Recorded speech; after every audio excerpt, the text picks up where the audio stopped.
안녕하십니까. 황태순TV의 황태순입니다. 오늘 2020년 7월 29일 수요일입니다. 늘 말씀드리지만은 월요일은 리얼미터, 수요일은 RN서치, 다음에 목요일은 리얼미터, 또 금요일은 한국갤럽. 아마 이런 식으로 보면은 계속 여론조사 기관이 매주 여론조사를 하고 있습니다. RN서치 같은 경우는 리얼미터나 또는 한국갤럽보다는 좀 뭐랄까 문재인 대통령에 대해서 지지율이 박하게 나오는 편입니다. 이게 RN서치, 그런데 RN서치가 일종의 어떻게 보면 선도적 역할을 하고 있는 것 같습니다. RN서치 결과가 나오면 그 다음 주에 대부분 월요일, 그 다음 주 월요일에 리얼미터 보면 RN서치의 여론조사 추이를 쫓아갑니다. 그리고 그 주 금요일쯤 되면 한국갤럽이 쫓아오게 되죠. 마침 오늘 보니까 조금 전 오늘 29일 발표된 RN서치 데일리언의 의뢰로 27, 28, 그러니까 어제 그제죠. 양일간 전국 성인 1,000명을 대상으로 문재인 대통령 국정수행 지지도를 조사한 결과 문재인 대통령의 지지율이 40%까지 추가 하락했습니다. 조만간 40이 무너질 것 같습니다.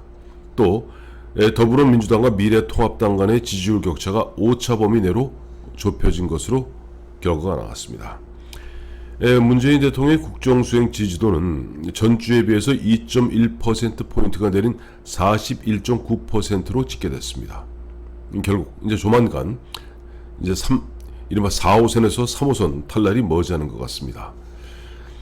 반면에 부정평가는 전주보다 1.7%포인트가 오른 52.9%로 부정과 긍정 간 격차가 이미 이게 보면은 이제 오차 95% 신뢰 수준의 플러스 마이너스 3.0% 표본 오차가. 그러니까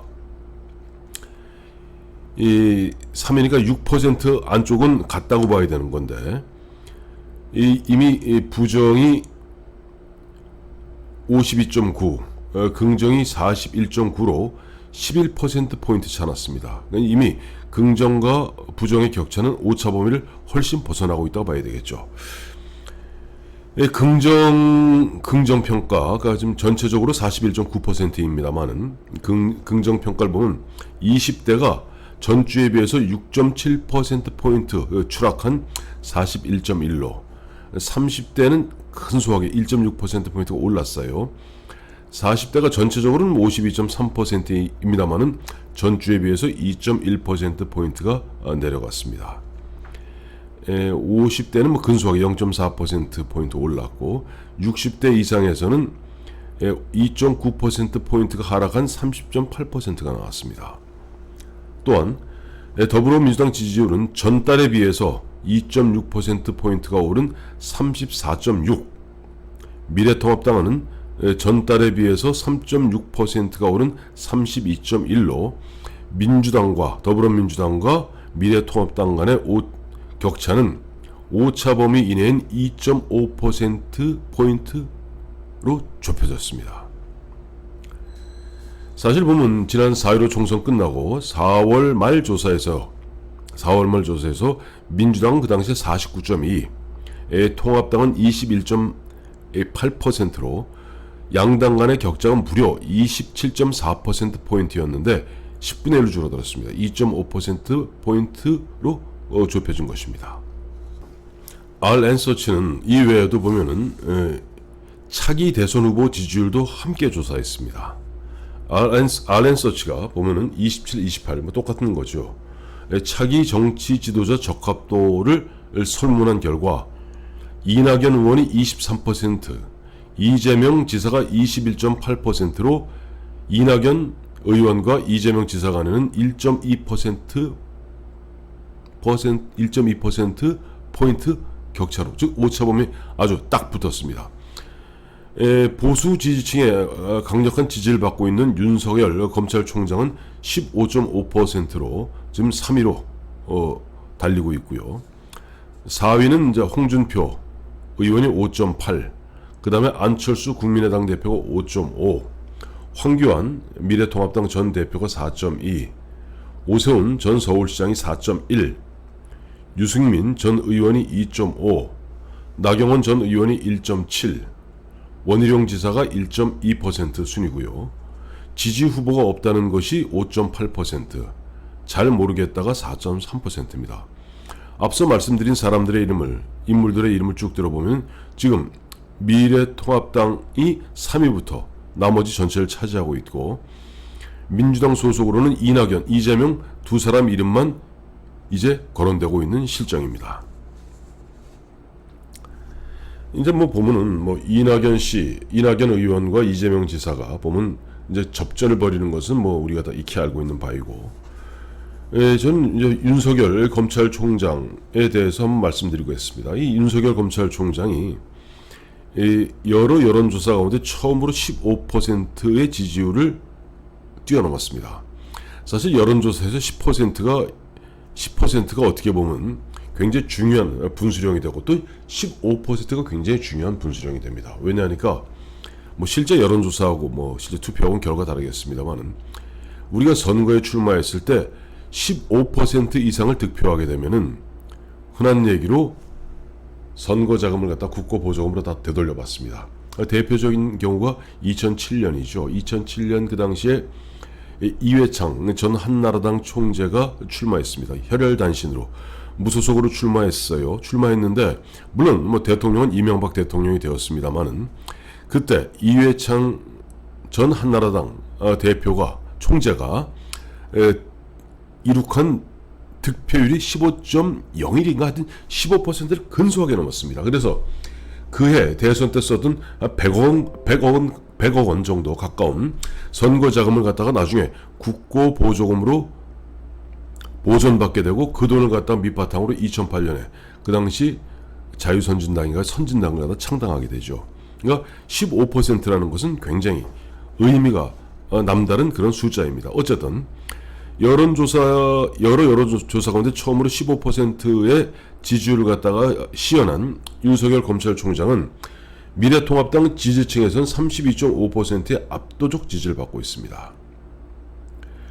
또 20대에서는 좀 아직 인기가 없는 모양. 20대를 제외한 모든 연령, 그다음에 광주 전남북을 제외한 모든 권역에서 두 자릿수 10% 이상이죠. 10% 이상의 지지율로 고른 지지율을 보이고 있습니다. 특히 지금 민심이 많이 요동치고 있는 부산, 울산, 경남 PK 지역, 문재인 대통령의 정치적 고향이고, 또 조국, 또 김경수 등의 어떻게 보면 고향이라 할 수 있는 부산, 울산, 경남에서는 비록 오차범위 이내이긴 합니다만은 1등했습니다. 부산, 울산, 경남에서 20.2%로 2등이 이낙연 17.3, 3등이 이재명 14.9로 1등을 기록했고, 또 윤석열 총장의 고향이라 할 수 있는, 원래 이분이 이제 충남 공주 사람입니다. 그래서 아버지가 윤 총장의 뿌리인 충남 공주가 있는 대전 충남북에서는 19.7%로 이낙연이 23.6, 2등이 윤석열이 19.7, 3등이 이재명 18.3입니다. 자, 그런 가운데 지금 보면 윤석열 검찰총장을 찍어내기 위한 문재인 정부, 문재인 정권의 집요한 악착스러운 그 도전은 계속되고 있습니다. 윤석열 총장 거의 핍박받고 있는 수준이죠. 보면 지금 이번에 이제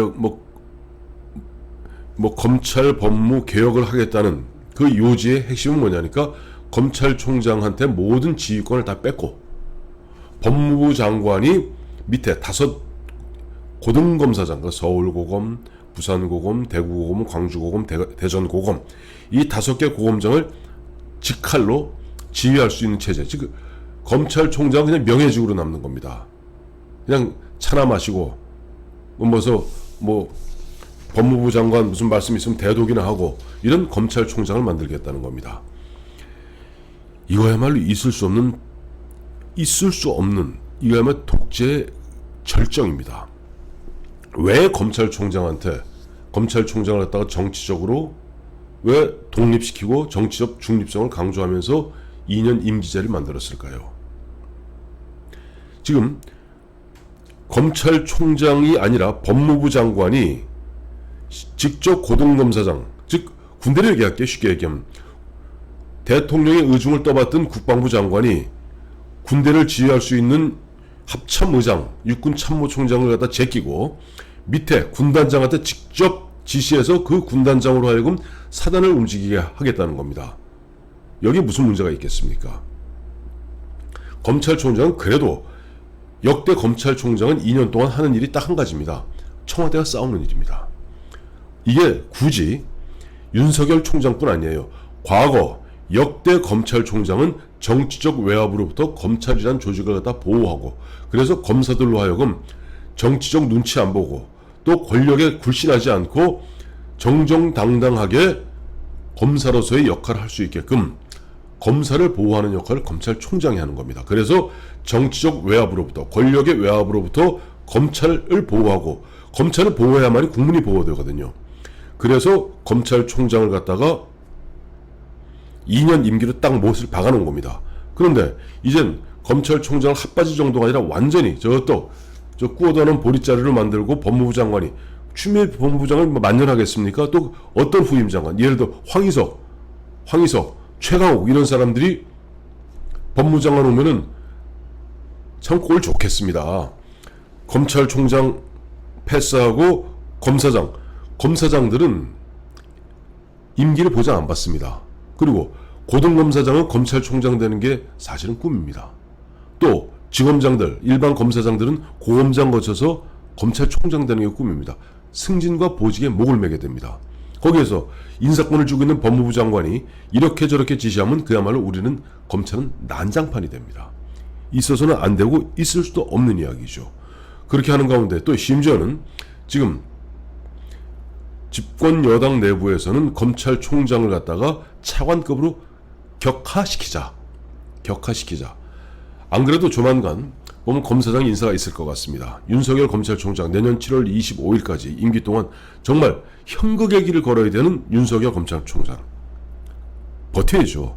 근데 버티면 버틸수록 윤석열 검찰총장에 대한 지지율은 높아가는데, 그렇습니다. 저는 안타까운 현실이 윤석열 검찰총장은 검사로서는 훌륭한 검사일런지 모르겠으나 이분한테 너무나 많은 정치적 무게를 주는 것은 이분한테도 크게 도움이 안 됩니다. 지금 윤석열 검찰총장이 계속 지지율 부산 경남에서 PK에서 1위 나오고 충청도에서 2위 나오고 전국적으로 3위 나오고 언젠가는 이낙연 뛰어넘을 거고 이렇게 되는 순간 모르겠어요. 윤석열 검찰총장이 검찰총장을 그만두고 나름대로 정치적 수업을 받아가면서 그렇게 지지율을 받는다면 누가 뭐라 그러겠습니까? 하지만 그렇지 않다면 마치 우리가 지금 보수 자유우파내에서 황교안 법무부 장관, 황교안 국무총리 이 사람한테 모든 거 올인했다가 그야말로 자칫하면 패가 망신할 뻔하지 않았습니까? 그래서 윤석열 검찰총장한테 지나치게 부담을 주는 것도 또 그 양반의 운신, 그 양반이 오히려 괴로워할 겁니다. 그리고 우리도 보세요. 지금 아까도 말씀드렸습니다만 윤석열 15.5, 홍준표 5.8, 안철수 5.5 더해보세요. 그럼 얼마인가 지금. 이 둘이 합치면 벌써 33, 황교안 4.2, 37, 오세훈 4.1, 41, 유승민 2.5, 43, 나경원 1.7, 45, 원희룡 1.2, 47이에요. 그러니까 보수 우파 다 합치면 47이고 이낙연하고 이재명 합쳐봐야 지금 44.8입니다. 자, 이런 가운데 물론 아직은 산계되고 아직은 각계약진합니다만은 우리도 보면은 윤석열 검찰총장을 갖다가 오히려 그 양반이 제대로 검찰총장으로서 내년 7월 25일까지 이 포항무도하고 폐항무도한 이 문재인 정부와 맞서 싸울 수 있도록 힘을 보태주는 것이 모르겠어요. 저도 판단이 안 섭니다만은 지지율을 올려주는 게 좋은 것인지 아니면 윤석열 총장이 연초에 나는 좀 여론조사에서 빼다오 하는 식으로 조금 그들의 어떻게 보면 그 독수 마수로부터 좀 빼주는 것이 좋은 것인지의 판단은 서지 않습니다. 하지만 어쨌든 여론조사 결과 늘 말씀드리지만 리얼미터, 한국갤럽, RN서치 중에서 가장 선도적으로 어떻게 보면 먼저 가서 풍향을 갖다 알리는 RN서치 결과 보면 문재인 대통령의 지지율은 이제 40에서 이제 30으로 곧 넘어가게 생겼고 이낙연, 이재명을 제외한 나머지는 보수 우파의 대선 주자들로서 지금 하나하나 어떻게 조각을 모아가고 있다 하는 그런 소식을 전해드립니다. 감사합니다.